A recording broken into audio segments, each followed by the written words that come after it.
मेरे प्रिय आत्मीय बंधुओं, आज अध्यात्म से संबंधित गूढ़ तत्वों पर चर्चा करते हैं। एक प्रश्न आया हुआ है कि कुंडलिनी शक्ति क्या है और कुंडलिनी शक्ति जागृत करने का सही तरीका क्या है, और कुंडलिनी जागृत हो जाने पर क्या वह जीवात्मा परमात्मा में मिल करके मुक्त अवस्था को प्राप्त करता है। यह प्रश्न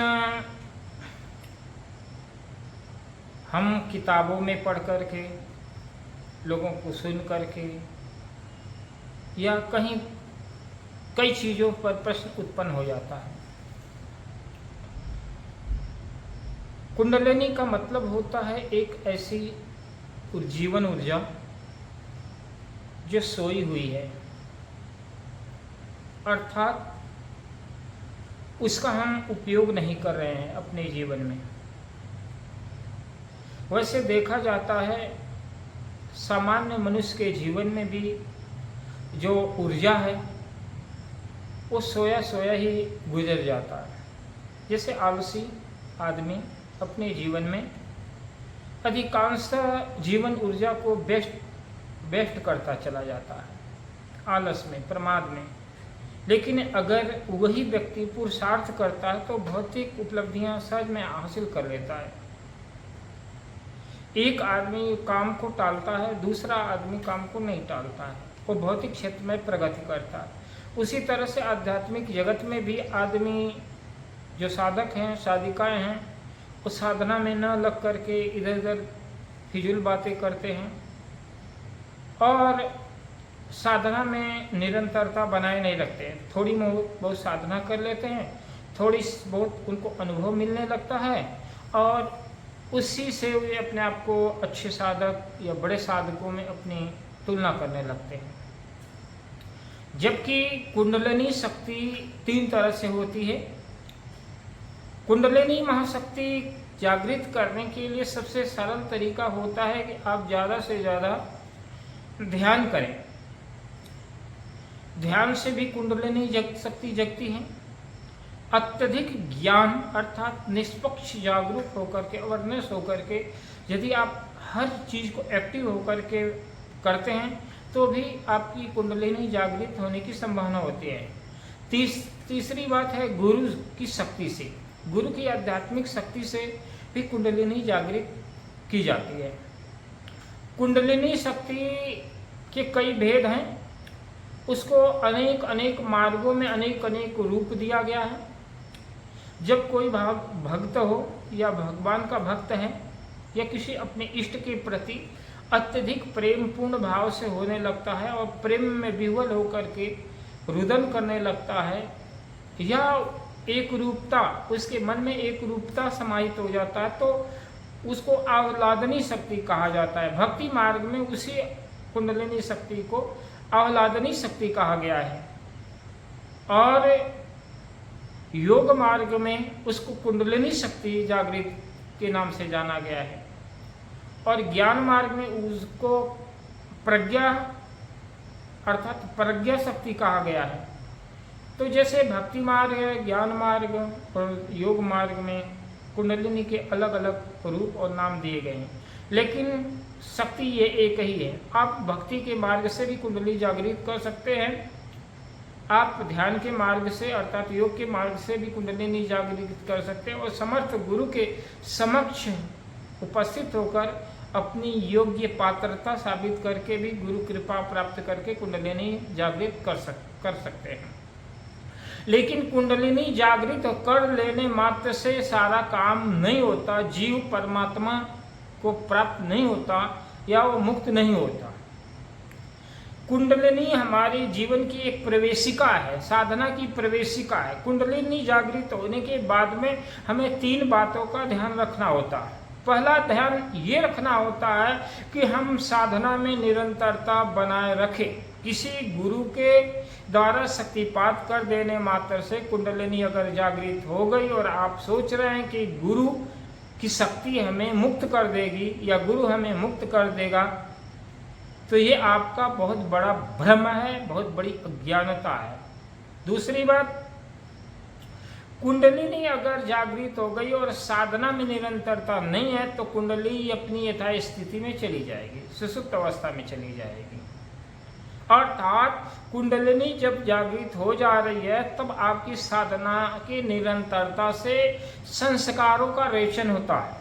संस्कार उभर कर चित्त के मानस पटल पर आते हैं और चित्त के मानस पटल पर आने से उनका परिहार होता, रेचन होता। तो रेचन कैसे होता है?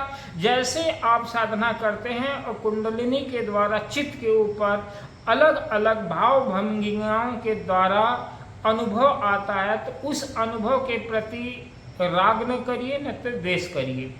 आपके साधना में बैठने के बाद में दो प्रकार की क्रियाएं जागृत होगी।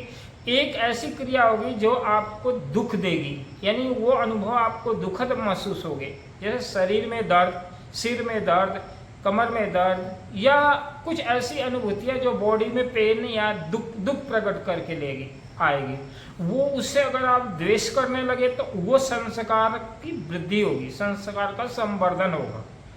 और यदि आप ध्यान में बैठे और अत्यधिक ध्यान में लीन हो गए और आप राग करने लगे उस अनुभव से कि अरे मैं तो ध्यान में बैठा और बहुत ही रोमांच आज का ध्यान हुआ, ऐसे ही ध्यान होना चाहिए, यानी ध्यान में होने वाले अनुभवों के प्रति राग रखना और ध्यान में बैठने पर होने वाले अनुभवों के प्रति द्वेष कर रहे हैं तो वो विकारों का संवर्धन हो रहा है, संस्कारों का संवर्धन बहुत तेजी से 10 गुना ज़्यादा संवर्धन हो रहा है। आप दुख को बढ़ा रहे हैं। अब क्या करना है, जब साधना में बैठे हैं और जो भी हमारे चित्त के ऊपर संस्कार उभर कर आ रहे हैं, चाहे दुख के चाहे सुख के अनुभव आ रहे हैं, उनके प्रति हम जागरूक होएं और जागरूक होते हुए समता बनाएं और अनित्य बोध की ये जो संस्कार हमारे चित्त के ऊपर, शरीर के ऊपर अनुभव आ रहे हैं, ये अनुभव अनित्य हैं, नाशमान है, परिवर्तनशील है। ये इनके प्रति न राग करना न तो द्वेष करना, उससे अभिन्न होकर के समता भाव बना करके दृष्टा बनाए रखिए। अपने आप को दृष्टा अर्थात अपने आप को साक्षी अवस्था में स्थित कर लीजिए, उससे अभिन्न हो जाइए। शरीर और शरीर से होने वाले अनुभवों से अभिन्न होकर के जानकारी रखना और जानकारी रखते हुए अपने आप को समता में बनाए रखना, ये है कुंडलिनी शक्ति के जागृत होने के बाद साधना की निरंतरता के साथ अपने आप को तटस्थ बनाए रखना। तो आपके अंदर इन संस्कारों के प्रति विरक्ति भाव आएगी, संसार के प्रति विरक्ति भाव आएगी और आप धीरे धीरे आपका चित्त शुद्ध होने लगेगा, आपका मन निर्मल होने लगेगा और आप साधना की प्रवेशिका में निरंतर उत्थान करते चले जाएंगे।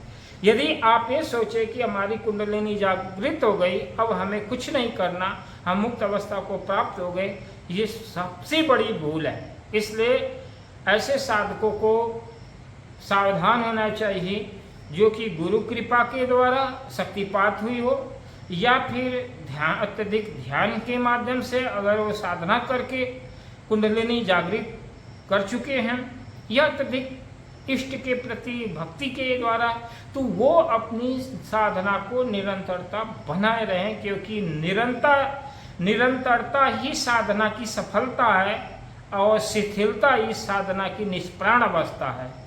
तो इस तरह से हमें साधना के प्रति श्रद्धा रखना है, गुरु के प्रति श्रद्धा रखना है, अपनी जो नियमावली है, जो आचार संहिता है, उसको कड़ाई से पालन करना है। तो आप वास्तव में अच्छे साधक हैं और साधना की उत्कृष्ट अवस्था को प्राप्त कर सकते हैं। लेकिन साधना करते समय कोई कामना नहीं रखें कि मुझे मुक्त होना है।